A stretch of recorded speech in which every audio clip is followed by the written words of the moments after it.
This is a quick video on everything you need to know to publish your blog as a requirement for the Pearson Campus Ambassador Program.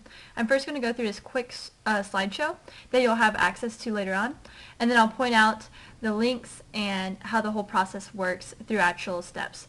So first, this is just a little introduction.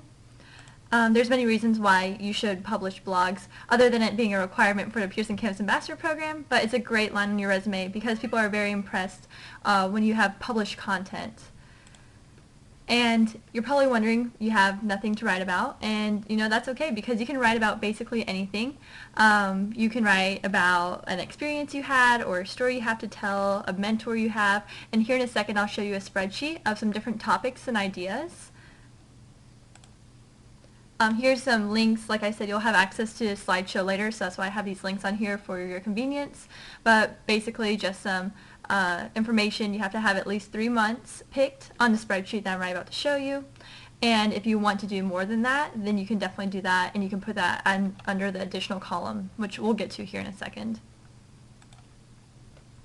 And then just some tips on how to actually write the blog.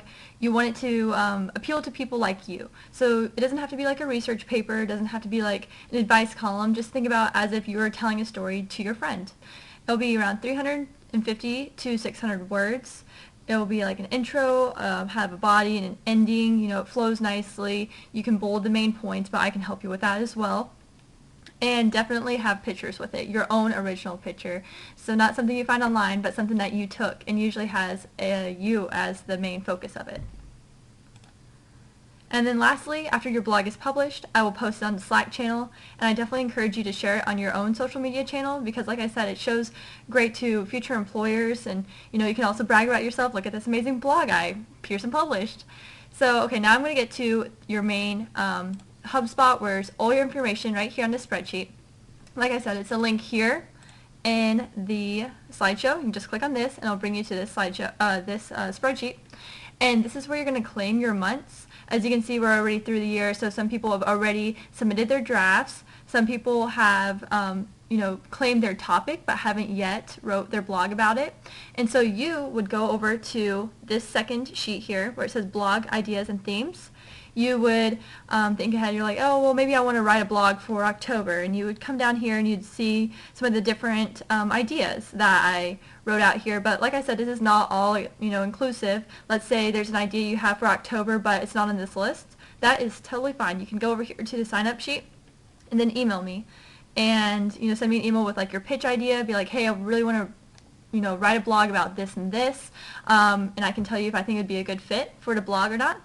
And then if that's the case, you can put it on here. We can discuss it back and forth.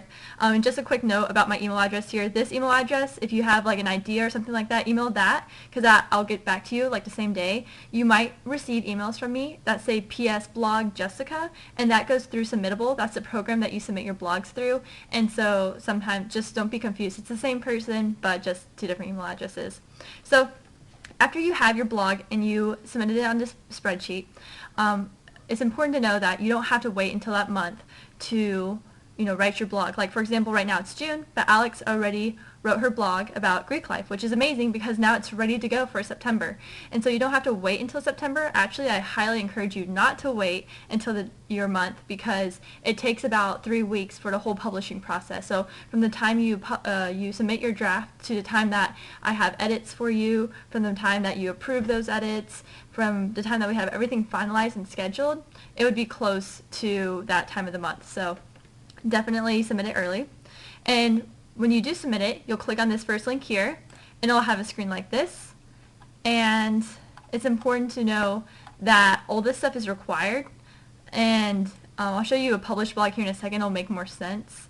But I mean, blog title, you can come up with something, but we can talk about it. So don't feel like super nervous about coming up with a title right away. But your Twitter handle, Facebook handle, Instagram, if you have those, because after your blog is published, we will reach out to you and tag you on your blog, and it's really cool to have like Pearson shout out like, hey, this is your blog that's just published. You'll upload your draft, and then your horizontal picture will be you as the focus relating to whatever you wrote about. And I'll talk a little bit more about that here in a second when I pull up an example. And then your bio will be written in third person about yourself, and start with your name, and also like your school that you attend, your major, and we'll see an example here in a second, and that will also make more sense. And then lastly, your headshot, that will be right next to your bio. So let's look at an example. Here's where the landing page where your blog will be published.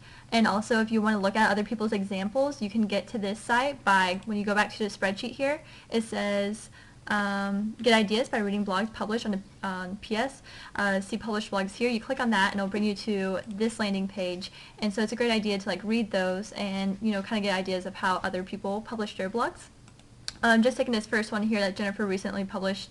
So you can see here that she's like the main focus of the picture, and so this is a horizontal picture with good resolution. That's what we want when you submit it on Submittable. And she's here with her mentor. Her title is Mentors or Lifelong Friends, so that's super fitting. And you can see that she has the introduction.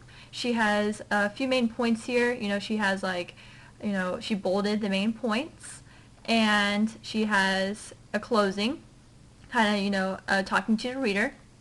And then here at her bio, she wrote this, but she wrote it in third person. So she started off with Jennifer is a junior at University of Central Missouri, and so Florida. And so you do something very similar. Even though you're writing it, you'd write it in third person. And then she has a headshot right here. And so that's how it looks like when it's all published. And when your blog is published, I'll also post it in the Slack channel, so you can look for that. I'll tag you in it so you know that it's ready for you to share on social media. And you can do that. So if you have any questions, do not hesitate to reach out to me. Like I said, my email is right here on the spreadsheet. And so even if you are still confused about the blog process and don't know how to get started, definitely reach out to me and I can help you.